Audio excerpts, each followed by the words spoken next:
Hola, bienvenidos de nuevo a Gabinete en la Sombra.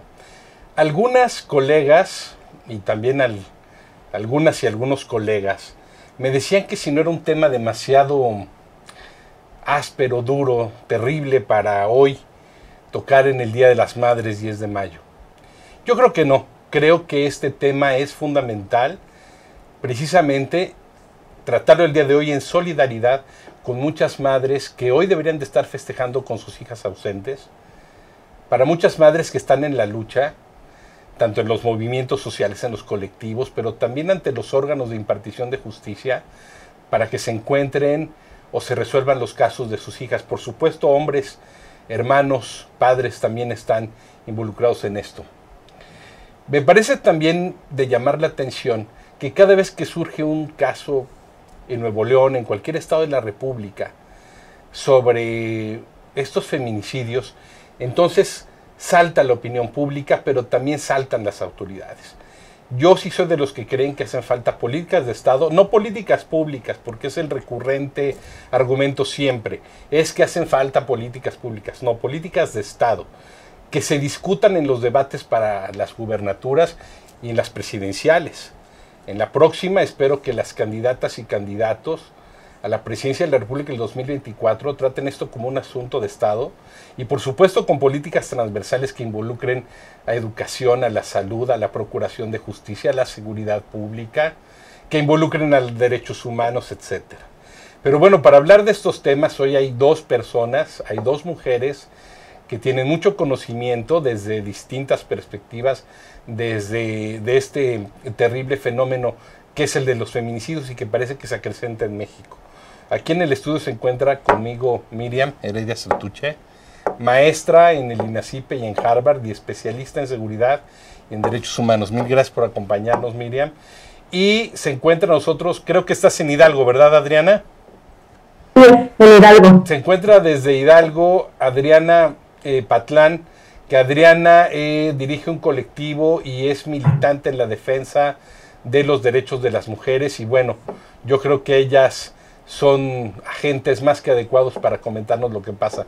Miriam, si quieres empezar por favor con el tema, te agradecemos mucho que estés en Gabinete en la Sombra. Pues muchas gracias, Mario, siempre es un gusto verte, estar con tu audiencia, tocar siempre temas tan, como lo decías hace unos minutos, complicados, complejos, pero que son definitivamente necesarios para poder desentrañar todo lo que nos falta por hacer cuando hablamos de feminicidios, ¿no? Que se habla mucho de en lugares comunes, lo que decías de no faltan políticas públicas, pero ¿cómo podemos adquirir entonces este estudio integral o transversal de lo que nos falta, ¿no? Como palabra inicial, o como digamos punto de partida, creo que es necesario primero hablar de lo que es la violencia contra la mujer, ¿no? Y cómo entonces el feminicidio es una manifestación, digamos, la más extrema dentro de este ámbito de violencia, ¿no? Igual y hemos visto incluso en muchas campañas lo del violentómetro, ¿no? Que empieza desde chistes, ¿no?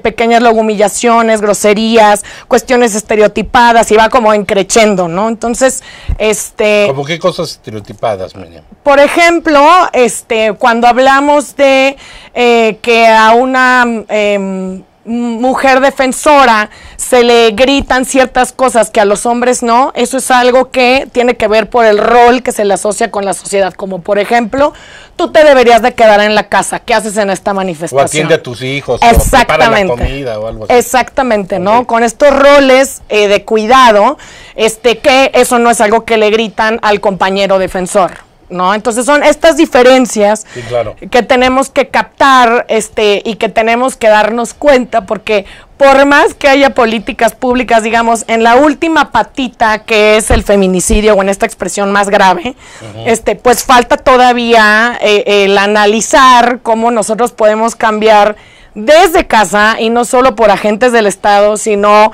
agentes privados, empresas, todo el sistema de órganos de protectores de derechos humanos, legislativo, judicial, etcétera, etcétera, ¿no? Es algo que toca todas las esferas, tanto públicas como privadas, en donde estas manifestaciones con base en discriminación a la mujer pueden llegar a tener estos efectos fatales, como son pues los feminicidios, ¿no? Que bueno, el caso de Devani, ¿no? Ha sido el más sonado, pero bueno, hubo, me acuerdo, una pues campaña en el 8 de marzo que decían: pon tu nombre, ¿no? Y pon desaparecida, y vas a encontrar que ya ha habido alguien con tu nombre que fue desaparecida, o que fue violentada, o que fue, digamos, asesinada como un feminicidio, ¿no? O sea, por el hecho de ser mujer. Entonces, yo creo que gran tema, tenemos que ir desentrañando, ahora sí que hilo por hilo, para ver entonces cuál sería una respuesta adecuada de todos nosotros, porque si esto es una responsabilidad compartida, 100%.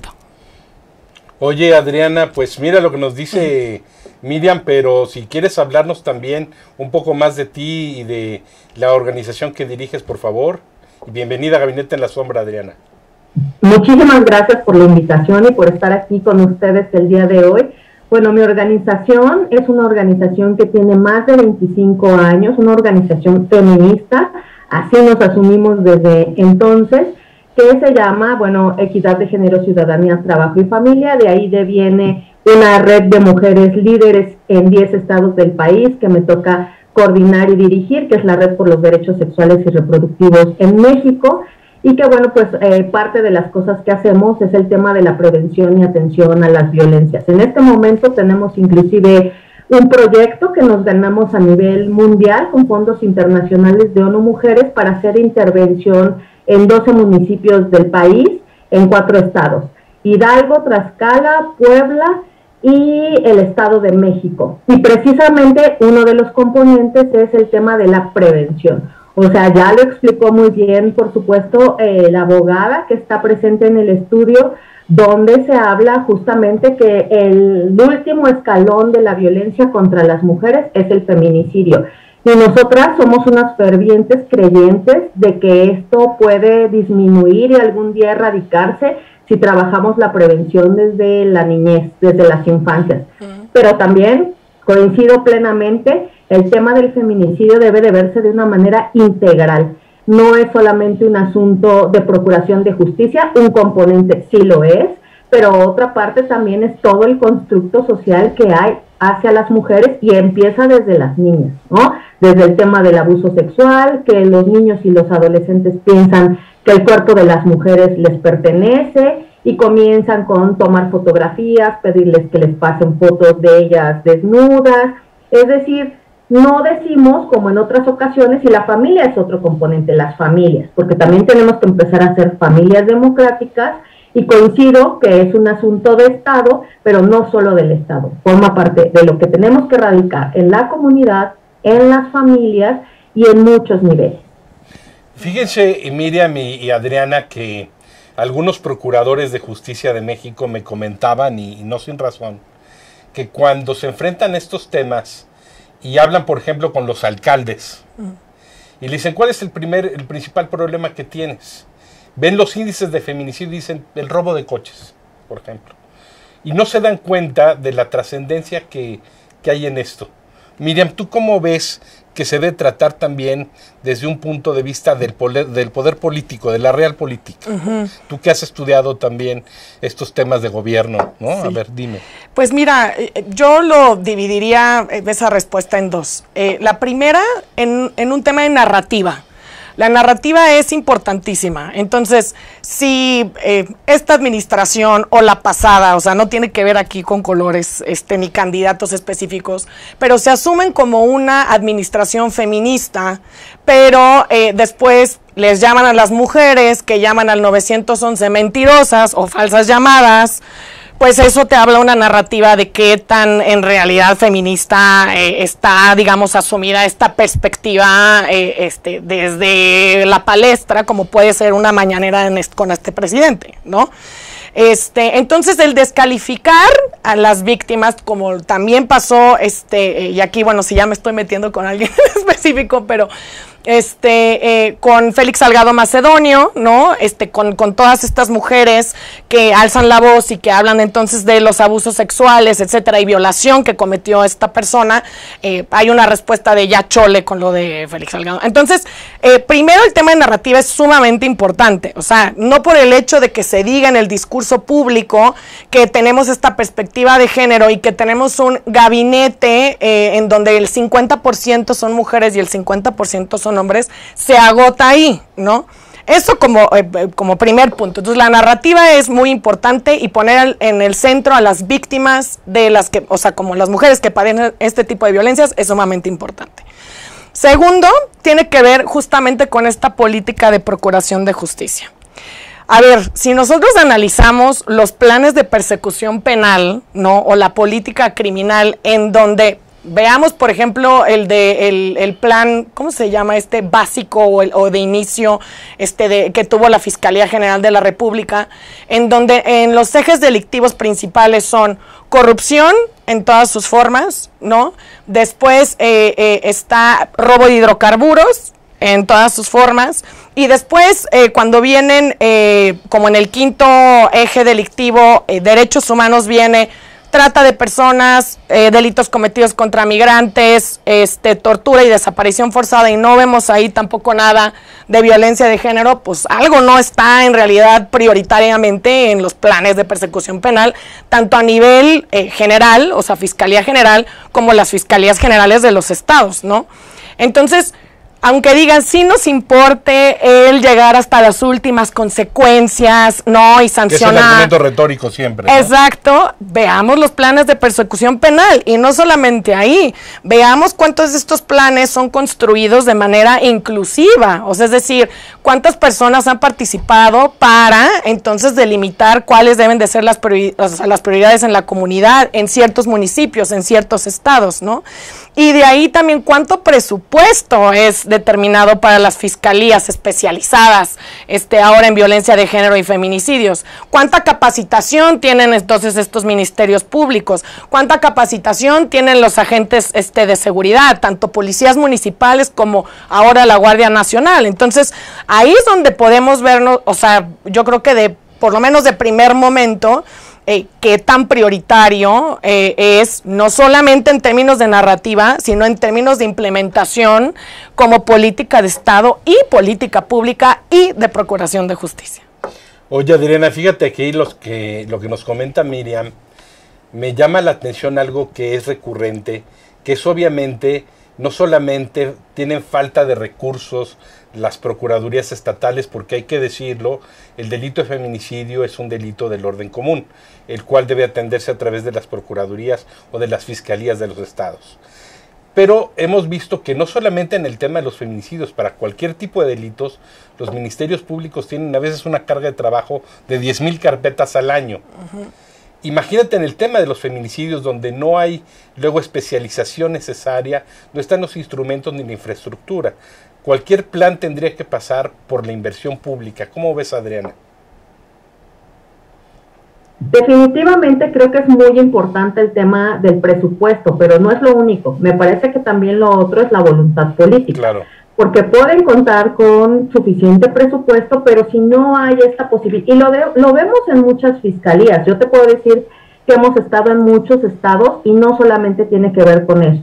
bueno, yo he trabajado mucho en Hidalgo, en algún momento estoy muy cercana a la Procuraduría porque además soy consejera consultiva y creo que también podemos hablar de buenos elementos al respecto, ¿no? La verdad aquí, inclusive ayer que tenía una reunión, creo que tenemos que empezar a sistematizar las buenas prácticas porque también las hay. Okay. Y también tenemos que aprender, y eso lo digo también como parte del movimiento feminista y las mujeres jóvenes, ¿a quién le exigimos qué? Porque también, o sea, decir que es cierto, una parte de la narrativa, pero no todo es culpa del Ejecutivo Federal, porque tú ya bien lo dijiste, Mario. Aquí estamos justamente en una federación y que el feminicidio se atiende justamente en las fiscalías. Y que no hay la voluntad de la mayoría de los fiscales para atender estas situaciones, pero tampoco es de los alcaldes, con eso arrancaste. La Ley General de Acceso a una Vida Libre de Violencia menciona muy bien lo que le toca a los 3 poderes, y entre ellos el tema de los municipios. ¿Y qué hacen los alcaldes para hacer algo con respecto a la prevención y la atención? También les toca. Yo tengo, por ejemplo, 2 compañeras que son alcaldesas aquí en Hidalgo, que bueno, pusieron unas estancias, unos refugios mientras tanto, y no se trata solamente de dinero, vuelvo a hablar de la voluntad política. En Tizayuca y en Actopan, Hidalgo, por ejemplo, tenemos este tipo como de una estancia de medio tiempo mientras vemos el refugio o se arreglan las cuestiones de guardia y custodia, etcétera, ¿no? Pero también lo otro es qué hacen los estados, no todo se lo dejemos al presidente. ¿Qué estado, por ejemplo, mantiene los refugios de mujeres? Ninguno. Todo se lo dejan a la federación. ¿Dónde está la responsabilidad de los gobernadores y las gobernadoras para dar presupuesto para que sigan subsistiendo esos refugios, por ejemplo? Entonces, todo estamos esperando que nos dé la federación y dónde quedan nuestras responsabilidades a nivel municipal y estatal. Eso es uno. Y lo otro, vuelvo, yo también desde el feminismo jurídico y además desde la sociología feminista, también me parece que tiene que ser un asunto integral, vuelvo a repetir, porque también haya una moda, y eso lo voy a decir como parte del populismo que existe en los legisladores de todos los partidos políticos, de querer aumentar las penas de feminicidio, y eso significa que disminuye el delito. Vemos que no. Entonces hay que hacer una reflexión crítica a varios años de que se aprobó precisamente el tipo penal, de qué es lo que sí puede estar funcionando y lo que no, porque aumentar penas tampoco es que disminuya el delito. Entonces, por eso yo digo que no solamente se lo dejemos a la federación, sino que es un asunto que tenemos que construir entre todas las personas y hay un montón de reflexiones al respecto. Además, otra cosa que quiero decir, lo de Devani ha llamado mucho la atención y es cierto, pero al movimiento feminista nos duelen todas las mujeres. ¿Por qué es más importante una mujer blanca, de Nuevo León, de clase media? Porque en el mismo día y casi a la misma hora desapareció una mujer de pueblo originario de Zapoteca, en Oaxaca. ¿Y por qué los medios de comunicación no hacen el mismo escándalo con respecto? Porque también se utiliza como oportunismo y golpeteo político un asunto que no debería de ser utilizado para eso, sino para resolverlo. Pero también hay feministas oportunistas que nacieron hace unos 3 años para hacer este golpeteo político contra el presidente y lo utilizan también en los estados. Y me parece que lo debemos de sacar de esa caja y que también los medios de comunicación tomen la responsabilidad que tienen respecto a qué hacen un show mediático y por qué hay cuerpos que importan y otros no. Fíjense que no me gusta decir híjole, pero híjole. Ya estás tocando ahí, Adriana, unos temas que tienen que ver con el racismo y la discriminación. Eso que dijiste, bueno, ¿cuántas mujeres indígenas en este momento no habrá desaparecidas y violadas o afromexicanas? ¿Verdad? ¿Cuántas no habrá? Y quizá porque, quiero pensar, ¿verdad? Porque sí, en México, según Latinobarómetro y muchas estadísticas más, el racismo es una cruda y cruel realidad. Entonces, ¿cuántas mujeres habrá que por ser no blancas o ser más pobres no están tan visibilizadas? Pero quiero compartirles algo a ustedes que tienen contacto con la Procuración de Justicia y que a mí me han comentado varios procuradores. Varios procuradores me han comentado que a veces sienten ellos, y es válido su inquietud, que es más fácil perseguir por el homicidio en sí mismo a alguien que hacerlo por el tema del feminicidio, porque la configuración del delito de feminicidio requiere más especificidades en la configuración del tipo. Para quienes nos ven, el tipo, que encuadrar el tipo quiere decir que la conducta se esté totalmente alineada a lo que dice el precepto penal o el tipo penal. Entonces, a veces es más fácil encuadrarlo. ¿Qué opinas, Miriam? Perseguir más a alguien por homicidio que por feminicidio.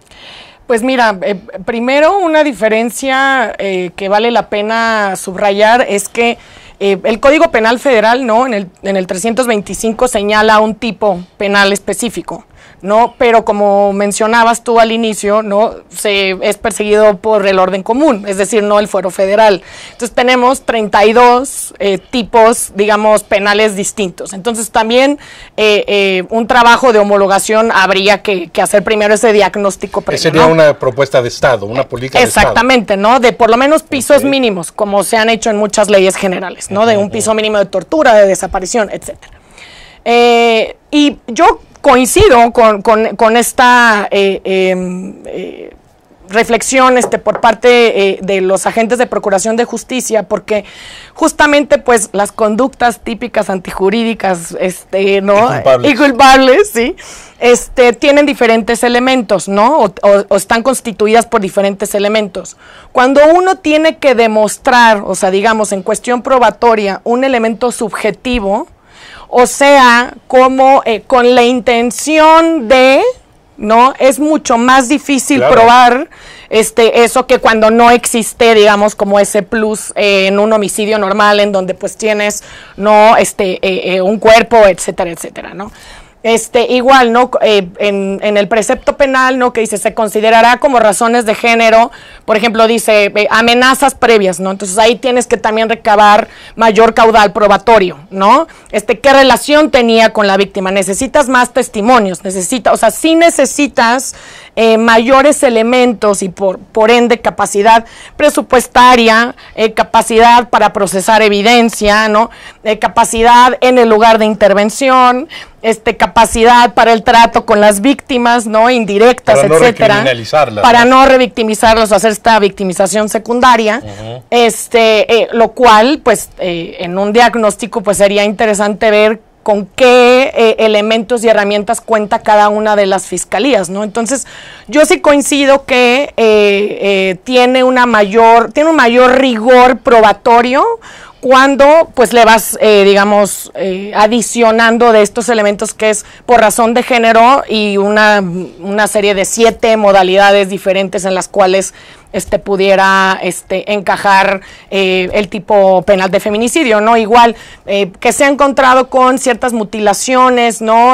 Puede ser genitales, etcétera. Entonces, eso también requiere otro tipo de peritaje. Entonces, pues sí, yo coincido con que está, digamos, ese reto, pero entonces ver cómo podemos justamente pues avanzar y resolver esta complejidad para que entonces estén plenamente equipadas para investigar un feminicidio como tal. Ahora, ha habido algunas iniciativas en donde han solicitado, se está evaluando la posibilidad de que cuando haya, digamos, estos primeros indicios que hubo, por ejemplo, tortura o que es encontrado en el cuerpo, etcétera, se presuma como un feminicidio en lugar de homicidio. Entonces eso habrá que ver también en términos prácticos qué efectos pudiera tener el tener esa presunción de derecho, ¿no?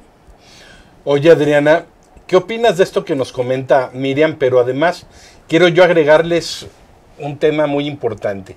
Si hacemos la antropología o pudiésemos hacer una antropología universal del feminicidio, nos podríamos dar cuenta que los asesinos seriales más famosos han sido asesinos seriales de mujeres, ya que el Destripador, el Estrangulador de Boston, el Goyo Cárdenas, si lo quieres ver más de este lado, siempre los asesinos seriales más famosos son de mujeres o de niños. ¿Cómo ves toda esta situación, Adriana?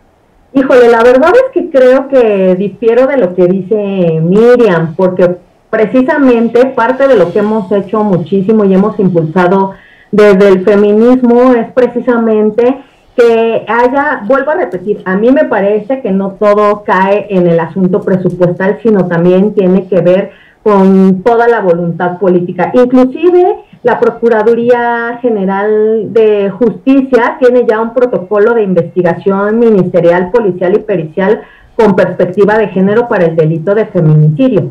Y mencionaste el tema de la capacitación. Y sí, ayer lo dije inclusive en una reunión con la Procuraduría, precisamente una de las quejas que hay desde estas marchas y los movimientos de mujeres es qué pasa con la capacitación. Por supuesto que se capacita, forma parte de los requisitos incluso que tienen que pasar en algún momento para cumplir con sus funciones.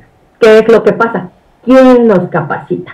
Porque resulta que es verdad que hay corrupción, porque yo te puedo decir en muchos estados que resulta que contratan a capacitadores que se llevan muchos miles de pesos, millones de pesos, y son amigos del gobernador, del secretario de gobierno, y que nunca han estudiado temas de género. Lo otro es también que tenemos que erradicar desde mi punto de vista también cómo enseñamos, y sobre todo en estos temas que tienen que ver con lo jurídico y con todos estos temas que vamos avanzando en el tema de los derechos humanos. Tenemos que erradicar el tema de aprendernos las cosas de memoria desde mi punto de vista. Porque si les haces un examen de qué es sexo, género, qué es el feminicidio, como todos se lo aprendieron de memoria, pues sacan muy buenas calificaciones.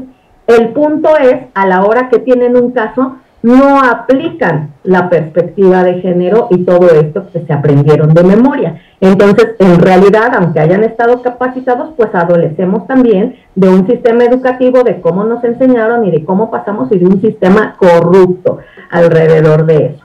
En el tema que estás poniendo sobre la mesa de los asesinos seriales, yo también quisiera quitar como esto que hay en el imaginario social, que son monstruos, asesinos seriales. Puede ser tu tío, tu padre biológico, tu vecino, tu primo, tu amigo, tu jefe. Entonces, y no son estos monstruos que están enfermos, mentales, sino que solamente por el hecho de ser mujer y que crean que el cuerpo de las mujeres les pertenecen, porque no quisieron tener una relación sexual con ellos, como ocurrió con una que mataron en Nuevo León precisamente, que no quería pagarle un préstamo de dinero. O sea, por miles de razones alguien te puede matar por el solo hecho de... En Oaxaca, esta mujer que le aventaron ácido en la cara, ¿no?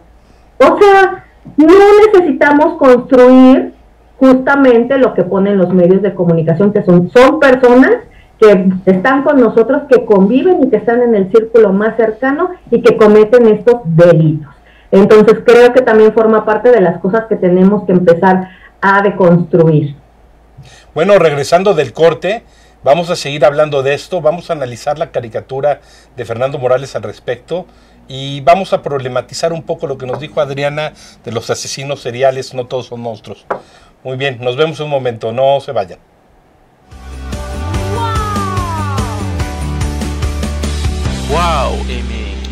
WowMX.tv.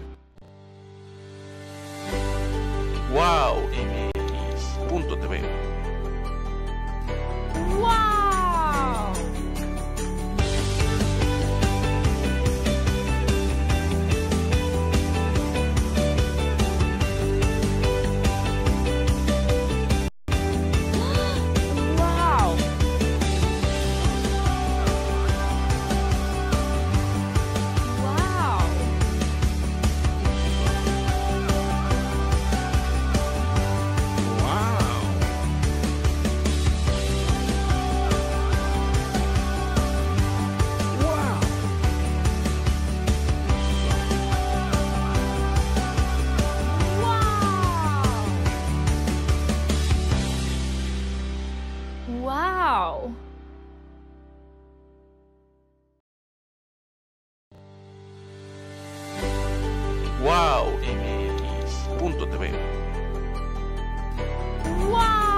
wowmx.tv.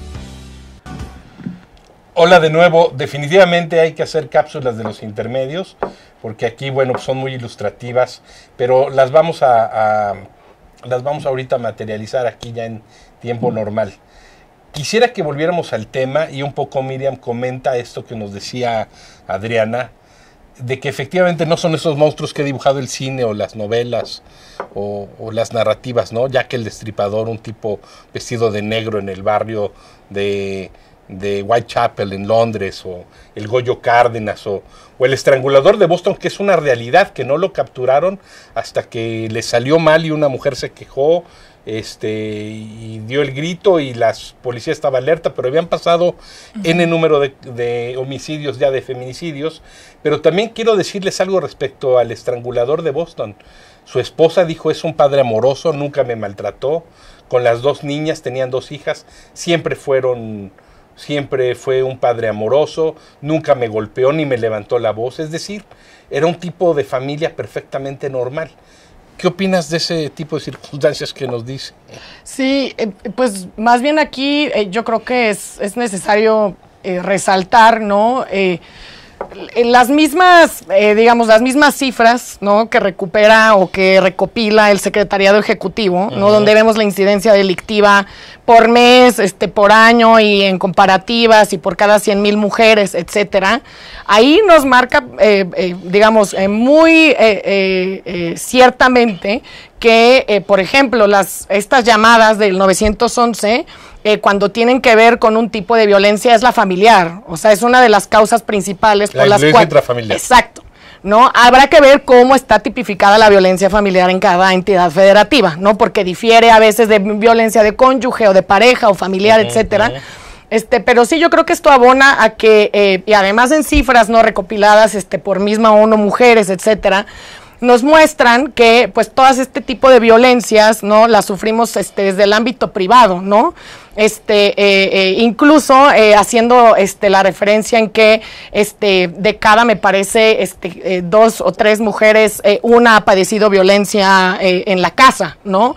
Ya sea por su pareja, por su padre, por su hermano, etcétera. Entonces, estas son personas, ¿no?, que quieren lo mejor para ti en un cierto sentido, que son parte de tu seno familiar, de tu núcleo familiar, pero que entonces ejercen ese tipo de violencia, ¿no? Entonces, el enemigo, digamos, aquí no solamente está allá afuera en una corporación policial o de seguridad que no tiene las herramientas metodológicas de capacitación, etcétera, necesarias para hacer frente a sus funciones, sino vienen desde casa y vienen desde senos privados, pero también desde muchas otras partes que a veces escapan, ¿no? Como lo decíamos, los medios de comunicación, en cómo presentan las noticias, ¿no? Con también el caso de Ingrid, etcétera, ¿no? Cómo es que se hacen las notas cuando tienen que ver con este tipo de crímenes o de delitos, en la cuestión educativa, ¿no? También con el tema estereotipado que contábamos también al principio del programa,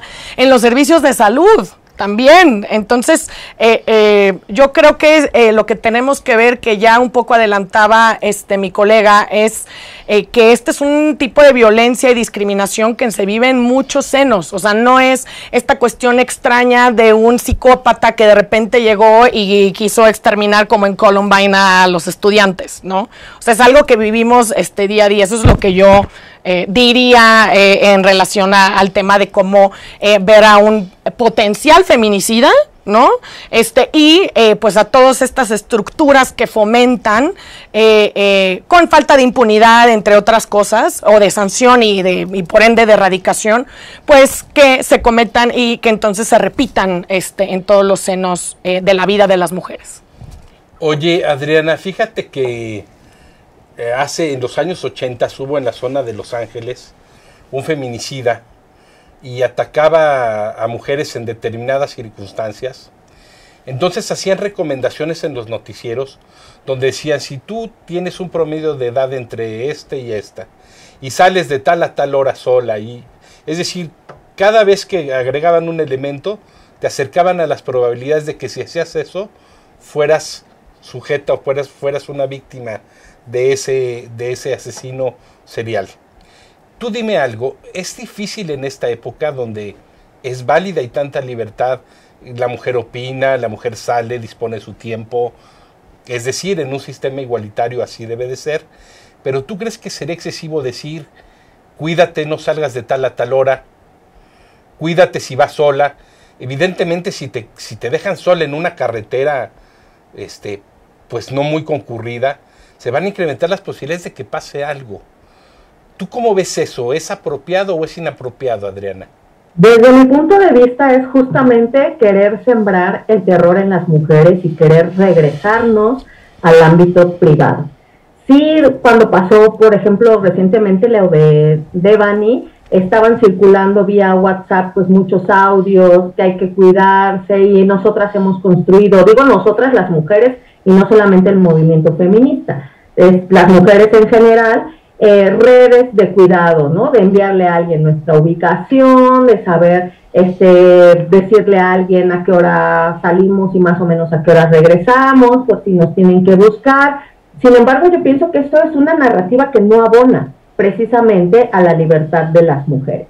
Que yo creo que el Estado ahí está fallando en el tema precisamente de la seguridad, y que tiene que ver con la seguridad pública. Pero también volvemos a lo mismo, también las familias y el ámbito comunitario, donde necesariamente tendríamos que andar en completa libertad, porque volvemos al tema, no solo se da en las calles, matan a las mujeres, a las niñas y adolescentes en sus casas, y las mata el primer círculo cercano. No es porque andes a la medianoche en una carretera, no es porque te emborraches y te subas al transporte público, no es porque tengas 17 o 35 años.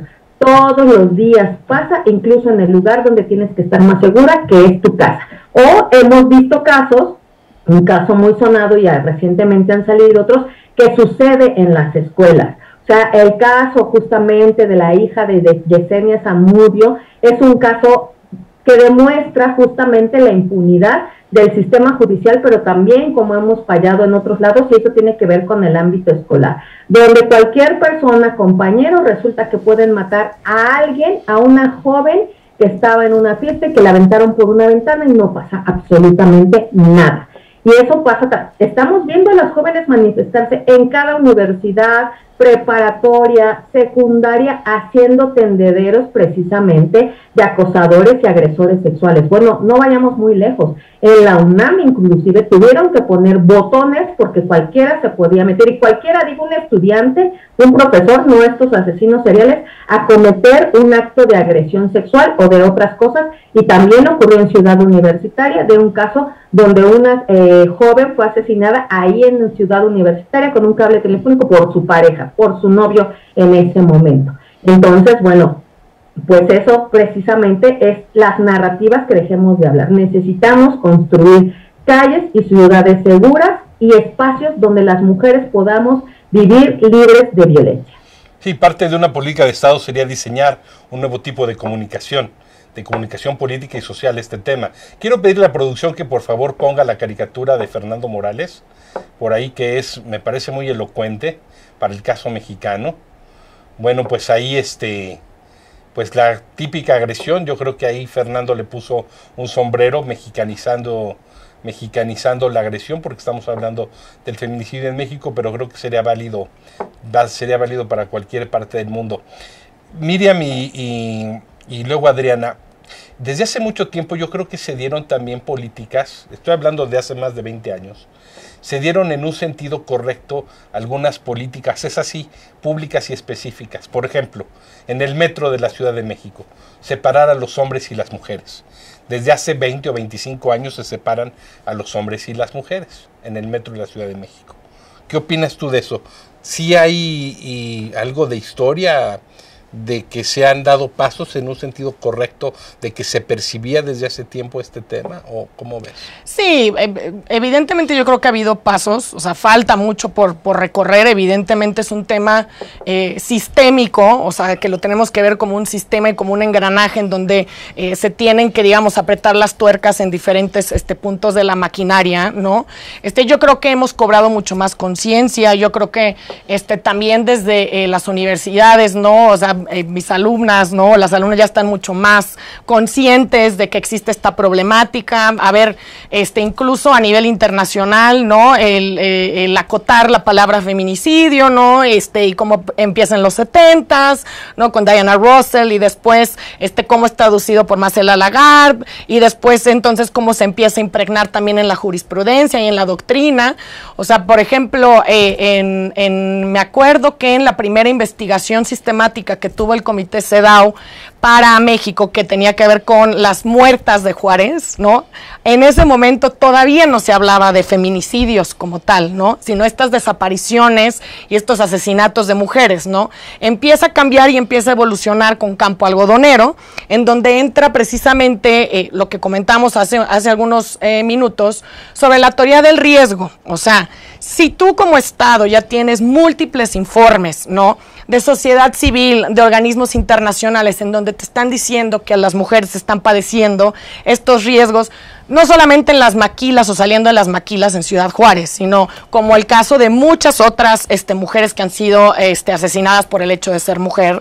Entonces el Estado está obligado, ¿no?, a reconocer ese riesgo y entonces implementar una política pública para hacer frente a ese tipo de riesgo, ¿no? A nivel municipal, a nivel local, federal y digamos por todos los órdenes de gobierno y todos los órganos de gobierno, ¿no? Porque también recordemos que en el sistema también de justicia hay muchos actores, o sea, no solamente son los ministerios públicos ni los policías, también son los defensores, ¿no? También son todas las personas que trabajan en los centros de justicia para mujeres, es también la CONAVIM, es también la Comisión Ejecutiva de Atención a Víctimas, es también el Poder Judicial y es también el tema de ejecución penal, ¿no? Entonces es también tener en mente cómo todos estos actores deben de tener entonces una impronta para lograr entonces no nada más que exista esa división de vagones, sino que vaya mucho más allá. Oye, Adriana, quiero insistir un poco en el tema de la cultura que nos ha siempre dicho que las mujeres son víctimas de estos asesinos seriales que tú bien dices, igual que Miriam, que no siempre son monstruos, son los familiares, el primer seno, el primer círculo de la casa. Pero también es cierto de que, por ejemplo, lo que decía Miriam ahorita, no solamente son las mujeres que trabajan la maquila, son las enfermeras que cubren el turno de las 6 de la mañana y que tienen que hacer una hora y media en el metro, en el autobús, en el camión, para llegar a su sitio de trabajo o que salen ya tarde. Son las enfermeras, todas las que tienen un trabajo nocturno, la taquillera del cine, es decir, y siempre la cultura pop, los programas de televisión, las películas, nos han visto que siempre son acechadas, porque sí hay un tema también importante en términos de criminología, que el acechador, así como el cazador, siempre busca al que está aislado, al que está solo. Me refiero que puede ser hombres y mujeres, pero especialmente busca a la mujer que puede ser bailarina, puede ser enfermera, cualquier tipo de oficio. Y que en la oscuridad y que siempre en la noche le esté acechando, ¿no? Estos depredadores. Eso es una realidad también, Adriana. ¿Tú cómo ves? Sí, es parte, es solamente desde mi punto de vista una partecita, pero vuelvo a repetir, no siempre. Nosotras hacemos acompañamiento a mujeres en situaciones de violencia, por ejemplo, hemos descubierto que muchas de las cosas que pasan es en el transporte público del Estado de México. Y entonces ahí hay el tema de la impunidad, porque resulta que entonces tomó la combi en Coacalco o en Ecatepec y la violación ocurrió entonces entre los límites de no sé qué y resulta que todo el mundo se echa la bolita de que no puede resolver ciertas cosas. Por jurisdicción. ¿No? Así es, entonces bueno, ese es un problema. Vuelvo a repetir, también desafortunadamente nos ha tocado acompañar a niñas entre 8 y 9 años, que son las más pequeñas que hemos tenido. Y bueno, te voy a decir por qué lo descubrimos, porque como las mujeres que estamos, precisamente se descubre la violencia sexual a partir de que quedan embarazadas. Y hemos tenido un caso, por ejemplo, de un profesor que era el director de una escuela en un estado que era el perpetuador de esta violencia sexual contra las niñas. Entonces no es solamente esta parte que tú estás contando, que sucede sin duda, pero volvamos otra vez a la realidad que se viven todos los días y que además también se da entre las personas que se suponen que son las que más te quieren, ¿no? Que puede ser tu pareja o tu familia, y lo vemos todos los días, estas situaciones de violencia. Entonces yo además hay una cosa que siempre digo como acompañante: caso por caso, vez por vez. No podemos generalizar, y eso me parece que también es una cosa que debemos de tomar en cuenta.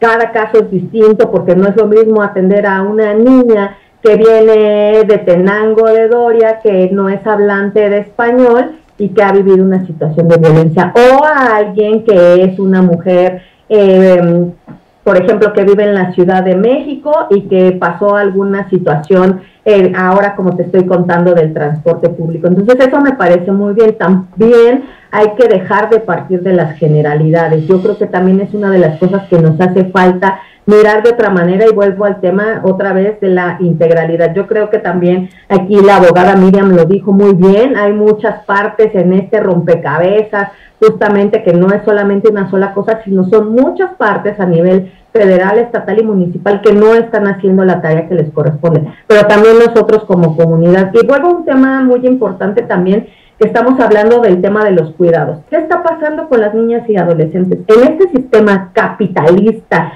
que estamos viviendo, donde padres y madres no tienen la oportunidad de estar al cuidado y la crianza de los niños y las niñas, porque hacen 2 horas de ida y 2 horas de vuelta, y hay ciudades fantasma donde se quedan. Zapopan es un ejemplo en Jalisco, Tizayuca es otro ejemplo en Hidalgo. La colonia del Valle, aquí donde estamos, es un dormitorio por las oficinas. Niñas y adolescentes se quedan solas, precisamente porque no podemos seguir teniendo ese tipo de trabajos donde nadie se haga cargo de las niñas y adolescentes. Y eso tiene que ver justamente con una estructura social que ya no puede seguir de esa manera, ¿no? Porque además están más, no solamente las situaciones de violencia, sino también de adicciones, de otro tipo de cosas, ¿no? Entonces también recordemos, y ayer lo decía precisamente, ¿dónde está todo el tema de las madres y abuelas que se quedan a cargo de los niños y niñas que su madre ha sido víctima de un feminicidio? ¿Dónde está esa política pública también para las otras personas que se quedan ahí pues en daños colaterales definitivamente a partir de que una mujer se muere? Abuelas que ya tienen edad en que deberían de estar descansando, por ejemplo, y no seguir teniendo que ser el sostén de una familia, y además estar buscando justicia y un montón de cosas. Entonces tenemos que cambiar pues toda esta estructura que hay alrededor del tema de la violencia contra las mujeres. Miriam, no se puede concluir nada, porque este tema espero que ya se vaya ensamblando su arreglo, pero para este programa una conclusión leve, breve. Pues que todos tenemos una parte de responsabilidad en el problema, y que lejos de nada más, digamos, señalar, ¿no?, lo que está mal, que hay muchos estudios, etcétera, digo, igual y falta profundizar sobre ciertas temáticas específicas, ¿no? Pero el saber que tenemos un problema y que tanto como agentes privados o públicos tenemos que ver cómo hacer frente a estos retos, y que qué mejor que estar en estos programas, ¿no?, teniendo estos espacios para hablar sobre lo que falta o lo que vemos, ¿no? Fomentar ese diálogo que exista entre sociedad civil, ¿no?, colectivos, ¿no?, feministas, con las autoridades, o sea, de una manera sustantiva, no nada más hacemos mesas de trabajo y recogemos medio las recomendaciones y las tiramos, ¿no? Claro. Y tomar la dimensión del problema, es decir, el feminicidio, como comentaba al principio, es la parte de la manifestación más extrema, pero hay muchas cosas que hacer antes, ¿no? De violencia familiar, de estas llamadas de emergencia, de otro tipo de delitos que también padecen las mujeres por el hecho de ser mujer, que da como con este caldo de cultivo, ¿no?, en donde las mujeres tienen una carga desproporcionada, digamos, privada o de cuidado, pero además tenemos el riesgo cuando salimos de nuestra casa y adentro mismo. Entonces, digamos que por lo menos el cobrar conciencia de la dimensión del problema sería mi conclusión primordial. Muy bien, Miriam. Adriana, una breve conclusión, por favor. Yo diría que sí le recordemos a las fiscalías que toda muerte violenta de las mujeres se debe de investigar como feminicidio. Que los medios de comunicación no utilicen los feminicidios para vender, y que también pues tenemos que hacer una transformación cultural desde las familias y hay que trabajar con los hombres que son los perpetradores de la violencia. Bueno, yo mi comentario final es sin comentarios. Miriam y Adriana han sido muy elocuentes. Gracias Miriam y gracias Adriana por estar en Gabinete en la Sombra. Nos vemos en la próxima. Gracias y buena suerte. Gracias, María. Gracias. Gracias.